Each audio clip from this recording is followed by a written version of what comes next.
You're listening to the Second Look podcast, where we take a closer look at what we're learning each Sunday at Connection Church to help you grow in your walk with Christ. Here are your hosts, Pastor Joe Terreri and Pastor Dan DeRochers. Welcome to the Second Look podcast. My name is Tim. Wait. Oh. And I'm Joe. Oh. But you are not Dan. But I'm not Dan. And we're here to give you a second look at this week's message about finding comfort in the uncomfortable. Very uncomfortable. But first, Joe. Yes, Tim. How you doing? I'm doing fantastic this morning.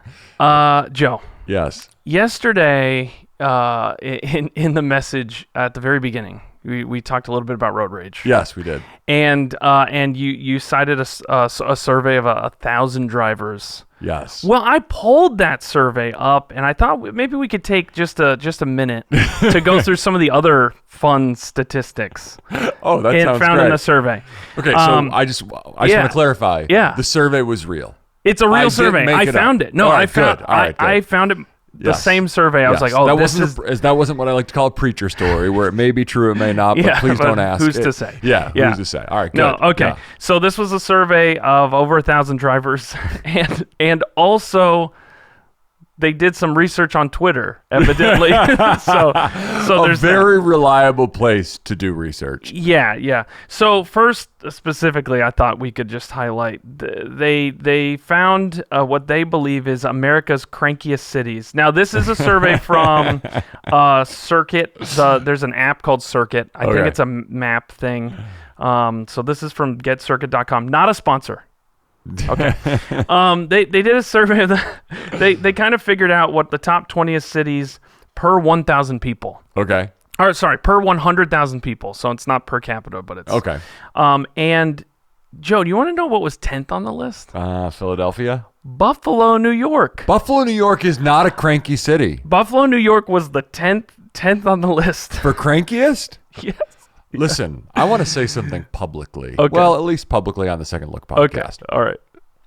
When I moved to Southeast Pennsylvania 19 years and 11 months ago, I was newly married. I moved here August 9th, 2003. And when I moved here, my wife Cheryl and I immediately noticed that people in this part of the country were far less friendly, or to put that another way, crankier than the people in Western New York. Wow. So I do not want to come on this podcast, and I will defend. And as you can hear, something we didn't plan. I'm wearing a Buffalo Bills hat today. What? Yes. I will defend Buffalo as it's called the city of good neighbors. Well, okay, but Philadelphia is the city of brotherly love. Yeah, I mean, which they've proven over and over again they're not good at. But Buffalo really is the city of good neighbors, and so Buffalo's not cranky.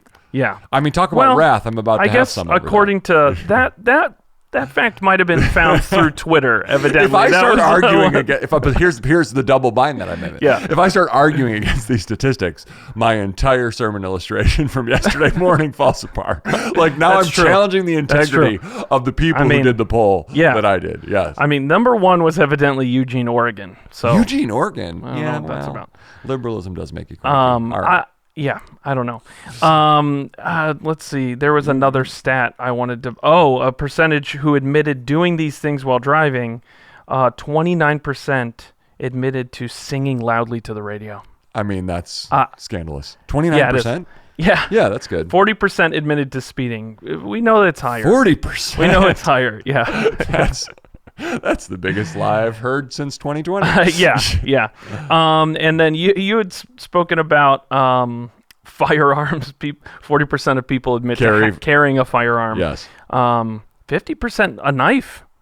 I know, isn't that wild? What kind of knife? Yeah. I don't know. I mean, who even has knives anymore? Yeah, and 14% lacrosse stick. I know. That did kind of make me wonder where this poll was. Like, where were they polling people? Yeah, I think they were polling like 16-year-old drivers who were like, hey, I got my lacrosse equipment in the back. I will say only 4% said that they admitted to brandishing a weapon. Yes. While driving. Yes. So that is probably good news. Yeah. Most people aren't crazy. That's good. Yes. Probably. We'll see. So yeah, check out that survey. or not. All right. We're actually here to talk about your sermon yesterday, Finding Comfort in the Uncomfortable. This week was about the book of Nahum. Nahum? Yes. Nahus. Nahum. Nahus? Nahum, yeah. Whom? Okay. The sequel to Jonah. Yes. So this is not, it is partially related, but this is kind of a side question, and that is, what would you say, like, why is it easy for us to be like Nineveh?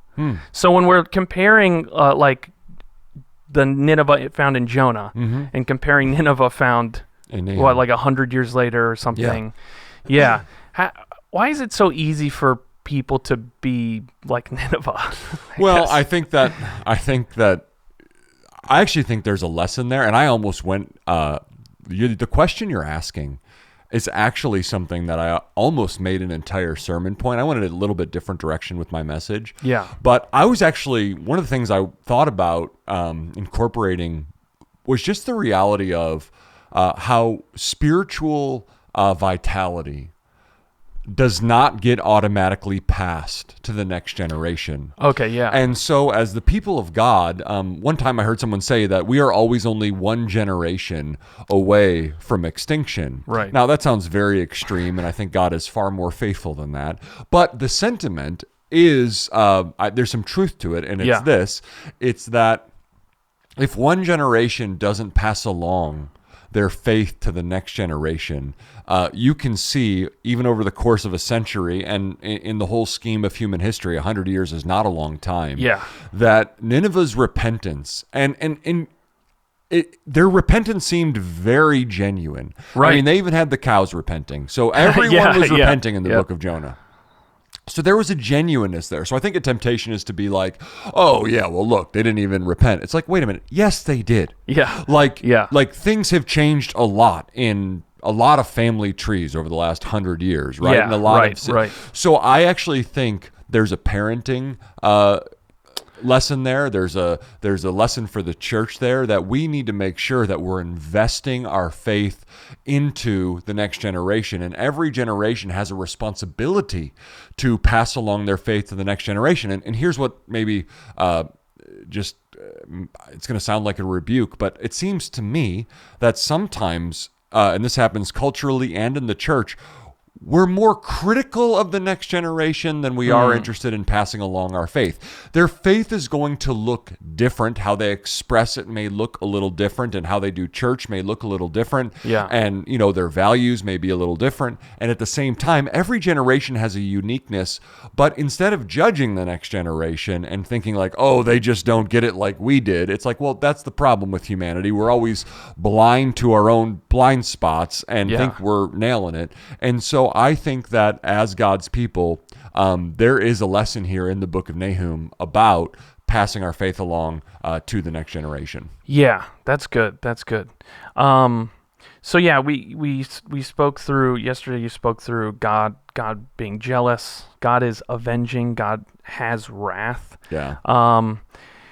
When it comes to God's jealousy, you spoke about Israel being super happy about this, right? Super happy about the wrath part, and I think we'll get to as well. But this is a little bit of a different question for you. What would be your advice, or what do you think we should do when we are maybe experiencing the hardships and not seeing or feeling like God is there, or God has our backs? Wow, that's such a good question, Tim. I think, what a wonderful pastoral question. I think that, first of all, when you experience injustice and oppression, and I would definitely say there's people in our church who have experienced injustice and oppression, maybe not at the hands of a dictator like Sennacherib of Assyria, but they've been abused. Yeah. I mean, those stories are in our church where people have experienced abuse. They've been betrayed. They've been wrongfully fired. There's several stories. Yeah. I would say in those moments, there is a major temptation for us to take control. And vengeance really is a way of saying, I'm going to take control of this situation. And what really needs to happen with every situation in our life is to ask ourselves the question, what would it look like right now for me to trust the Lord? Because when vengeance is involved and we feel like God doesn't have our back and we need to take things into our own hands, so what's going to grow really fast in those moments is bitterness. So you're gonna have to deal with the fact that bitterness is there. And we also want to say forgiveness is a process, and it's also a choice. And so you want to start the forgiveness process, even though you feel like it feels impossible. And I've had those conversations with people, and those are very tender and important conversations to have. Those are great questions for people to ask. But in every circumstance in our life, Tim, we need to trust God. Yeah. And part of trusting God is understanding, and this applies not just to when we feel like God doesn't have our back. I mean, I'm guessing everyone who's listening can apply this to their life. There is something in your life right now where God's timing seems real different than how you would have timed things. Yeah. And that's a major part of our discipleship journey, is understanding that we are not supposed to take over our own lives. And I'm not saying to be passive. I'm not saying to be lazy. I'm not saying to do nothing. I'm not saying if you're unemployed, you shouldn't put some applications out there, like, right. Or if you're single and you want to be married, you shouldn't go on some dates. Like, I'm not saying that. But just entrusting yourself to the Lord, and also, and this is really key, entrusting the person who hurt you to the Lord. Almost in a way, you're turning them over to God, and you're saying, and I think this is a good thing to pray, like, you want to show mercy, but I think it is okay when someone hurts you. And I'm not talking about you have a relational conflict. I'm talking about someone oppresses you, they abuse you, they really wound you deeply. It is a good and a godly thing to say to the Lord in prayer, God, I am turning them over to you, and you need to do what you think is best. Yeah. Because here's the thing about God. He sees the whole picture. Right. He knows every fact, and he knows what actually is best. Because here's what's the thing about the Lord. His heart is always restoration. And yet, with Nineveh, there was nothing to restore. Because all they were going to do is continue on in their brutality. So you think about how long God gave them, but God's patience can be exhausted. Yeah. And we want to be the kind of people who don't take matters into our own hands when it comes to issues of vengeance. Yeah, that's good. Because God is avenging, right? He is. So would you say that makes God the first avenger? Is that what you would... I don't want to answer that question. I had to sneak something nerdy into the podcast. I know. We had to sneak something nerdy. I got it. Okay, well, we'll pass now on we that have one. a relational conflict. Okay, yeah, right. Why'd you do this I was to the testing podcast? you about vengeance. Okay, good. So you spoke about the greatest human problem. And I liked that you gave there were a lot of qualifiers in the message yesterday of like, okay, this is what I mean when I say this. And you gave some great qualifiers, like the greatest human problem is not that life is just unfair. Right. It's not the government. It's not that we're so wounded and need healing. Why is it so easy to get distracted by those things? Like those making those the enemy, making the other side of the aisle the enemy. Yeah. Right. Well, and I want to be so careful to say, I hope no one heard, and I don't hear you saying people heard this, but I hope no one hears when I'm making examples like that those things don't matter. Right. But that's why I'm framing my argument in that moment as the greatest human problem. Right. So if you've been wounded and need to be healed, that's a real thing in your life. Yeah. What's happening in government? I mean, it's not that we should just not care about that. Yeah. Life is unfair. Yeah. Like I've experienced, man, this doesn't seem like I've experienced that feeling a lot. But I think that what we need to be able to say is that those things can end up keeping us from God. And they could actually serve as blinders to what we really need to be doing, which is fully surrendering our lives to the living God. Because when we see ourselves as victims, And sometimes we are a victim. I want to be so clear about that. Yeah. Sometimes Yeah. we are the victim. But if that becomes our identity, that we are a victim, now we're always the one who is never wrong because we're the victim. Right. So then we Right. can't actually see where our hearts are actually at, and that we need God's grace in our own life, even as a victim. Yeah. We need to still surrender our lives, even though we've been hurt. And so our greatest problem is the fact that we have been born, as Paul says in Ephesians 2:3, by nature, we were objects of wrath. You may not like that, but that's what the Bible teaches about human nature. Yeah. That we are born into sin. We are all born into Adam. His sin gets passed down to us. We're not just people who sin. We are sinners. Like we're not good people who sometimes do the wrong thing. At our core, we are sinful people made in the image of God. Yeah. So it's not like we're irredeemable or there's not anything beautiful in us. I mean, that image of God is marred by our sin. But and the reality is sinners are on a collision course with God's wrath. Yeah. And then, of course, as I said yesterday, I wanted to make so clear, and the beauty of the gospel is that Jesus steps in there. And so I think at our greatest problem is that we are disconnected from God, and Christ comes along to reconcile us to God. And I also want to say something, and this gets a little theologically nerdy, to be honest, but I think this is super important. A better nerdy for the podcast. A better is what you're nerdy saying than the Avengers. Yeah, honestly, We'll see. let's be honest. The Yeah, jury's we'll see. still out. Yeah. I'm just kidding. It's like, We'll vote. But I think this is a really important thing to clarify. There is a lot happening on the cross.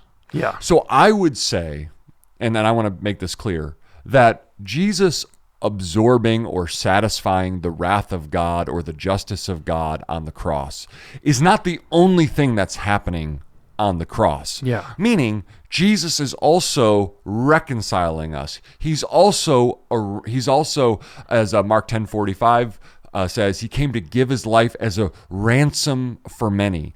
So in the whole world of theology, there's different what they're called atonement theories. Like on the cross, there's something called Christus Victor, Christ our victor, which literally means that Jesus is on the cross. He's overcoming the power of Satan and evil. So his death is also not only about absorbing God's wrath, it's also about defeating Satan. So I just want to make that clear that when we talk about God or Jesus absorbing the wrath of God, we are not saying that that's the singular thing happening on the cross.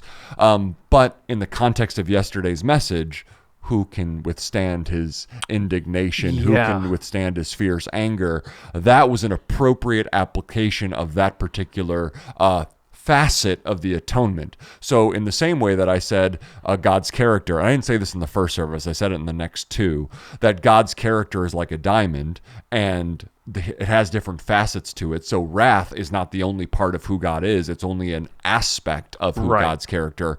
The cross is the same way. Depending on how you look at the cross, there are different things happening on the cross. And there's actually this great book on the cross. I think I'm going to get the name wrong, but it's called The Cross of Christ. And it actually says there's 9 different, the author, she says there's 9 different things happening on the cross. So I just want to make that clear when we think about God's wrath, we think about the cross. There's not a singular thing happening. It's a multifaceted theological moment.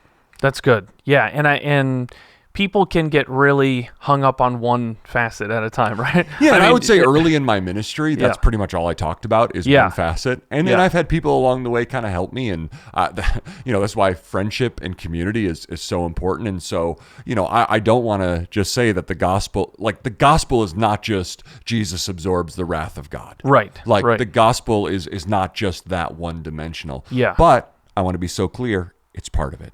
Substitutionary atonement is a huge part of what Jesus Christ has done for us. Yeah, and I feel like a lot of people get caught up on the wrath part of God, right? A lot of people aren't looking at the many facets of who God is or what Scripture says can get really hung up on, okay, God's wrath, like, well, the Old Testament God different than New Testament. Yeah. You went into that a little bit, but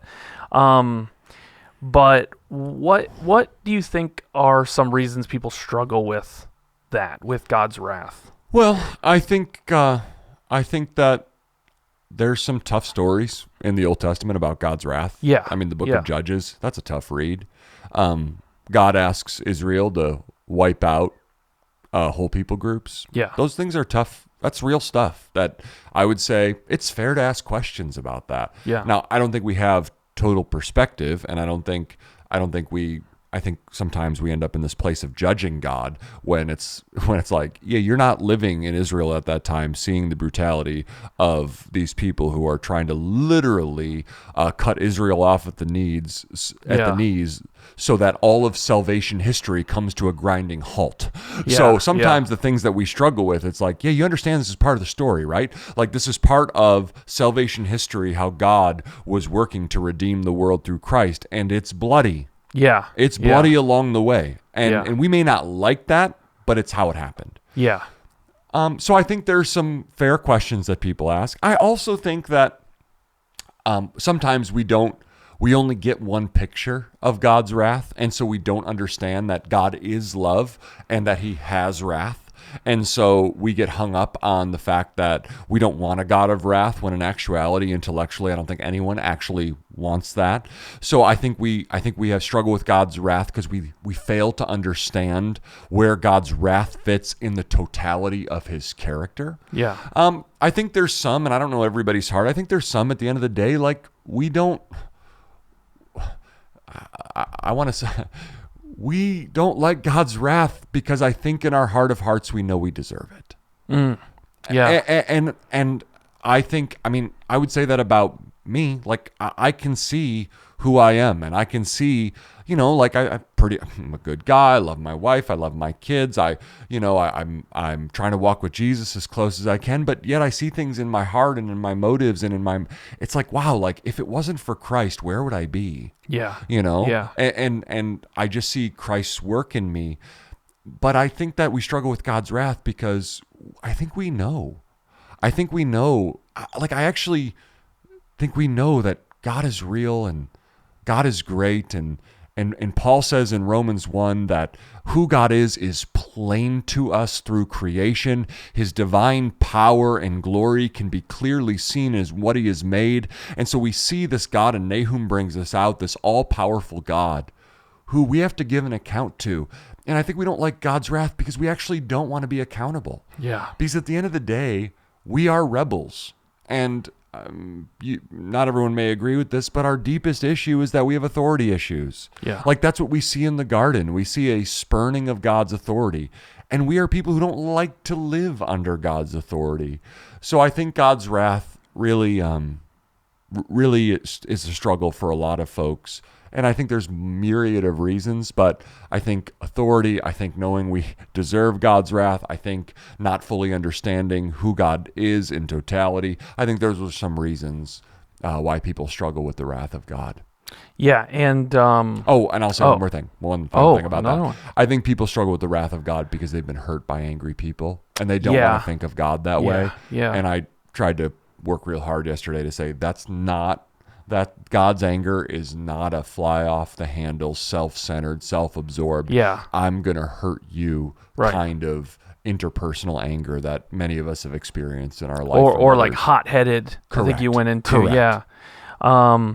Yeah. So just like as a wrap-up question, with thinking about, like, Israel is pumped about this, right? Israel is happy. Like, this is good news. I think Nahum 1:15 says, look, a messenger with good news. Like, check this out. Yeah. Israel, a messenger like, of peace pay is attention. Coming. Yes. Yeah. As believers, then, what is our responsibility? Like, how can we carry that message to other people? How can we effectively, like, communicate that to people, or what can we do? So I think the question is in light of God's wrath, how should God's people respond? Yeah, right. And I think there's three things. I think the first thing is if God's wrath is real, and we listened to the message yesterday and you're like, yeah, I believe God has wrath. If you came to that conclusion, I think the first thing you need to do is, okay, now what? You need to pray. Yeah. You need to pray for lost people. Like, if we really believe that God is, that wrath, like, and it says this in Hebrews, it's appointed for a man to die once and then judgment. If we really do believe that everyone's going to stand before God's throne someday and be judged, I think that we need to be praying more fervently for our lost family and friends to come to know Christ.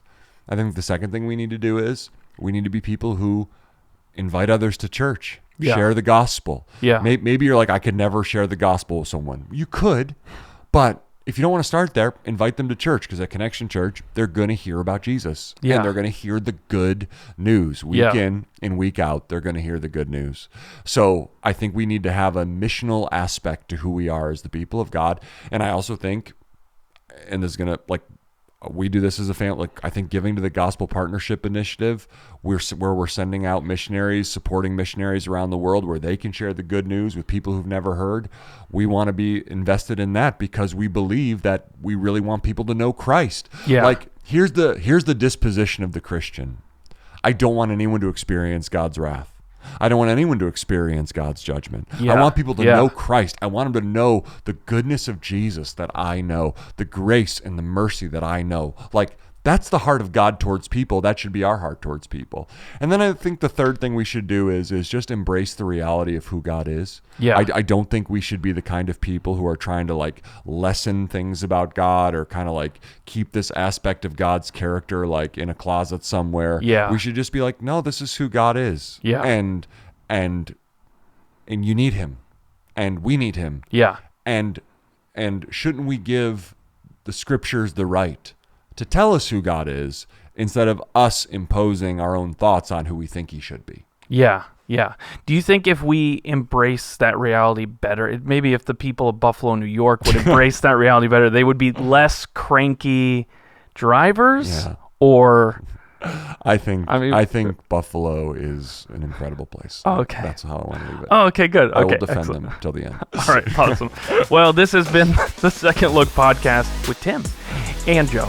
And you can find out more about this message and tons of others at cometoconnect.com. Have a great week.